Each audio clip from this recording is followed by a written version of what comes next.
Robert Shiller, professor of economics at the Yale University, spoke with Reuters correspondent Ely Park in New York. Here's an excerpt of that conversation.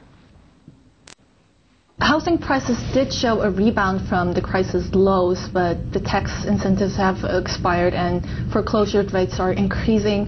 Are you worried that numbers can go down even further? I'm definitely worried about that. I don't have ability to. It's very hard to forecast right now. My firm, Macro Markets, does an expert opinion survey, and our latest survey shows that most forecasters are expecting a down market for 2010, but then increases after that up to 2014. But among all these forecasters, the difference of opinion is enormous. I think we're at a time when nobody knows. The average opinion is that home prices would, a little bit more than keep up with inflation for the next 4 years. But the average opinion is not very secure. Okay. So is there a chance of a double dip here? There is definitely a chance of a double dip in home prices. I would maybe say it in a different term, that the recovery that we saw in the United States since early 2009, which peaked in the fall of 2009, just was due to these incentives that the government created, and is just a temporary interruption of a downward trend. That is a possibility that we can't discount. So I would like to continue on the tax credits. Other than giving a relatively small number of people like tax benefits, what has been the real value of this home tax credits? Well, the problem is that the balance sheets of banks and other financial institutions are so much underwater that the government had to come in and bail them out. And we well know that these securitized mortgages are vulnerable to further price drops. And so it throws a wrench in the whole world financial system. It repercussions everywhere.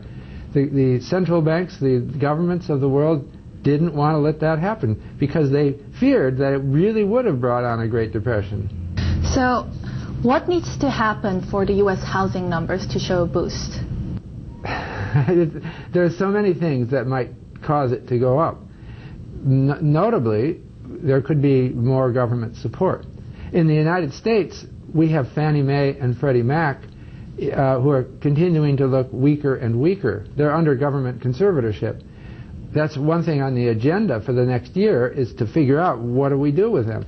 Nobody knows yet. The government could decide to give them another boost and a bigger subsidy and tell them to go back into action, and that would certainly restore confidence in the market and bring it up. We just don't know that the government will do that. Okay. So the next data will come out next Tuesday. Can you maybe try to give us a forecast of what you expect? Well, I don't forecast our own indexes, but I think that the S&P Case-Shiller indexes, well, one thing to note is they've declined for 6 months in a row now. If we're talking about a double dip, you could say we're already in a double dip. That's a long period of decline that we've already seen, and it wouldn't surprise me, since it's done it for 6 months, that we see it again for a 7th month, especially since all the numbers more recently have been looking weak. That's not a forecast. I don't forecast our own indices. It's possible that it won't decline. But, we don't find many experts in our surveys who think that 2010 will be a good year. Most of the optimism is for 2011 and beyond.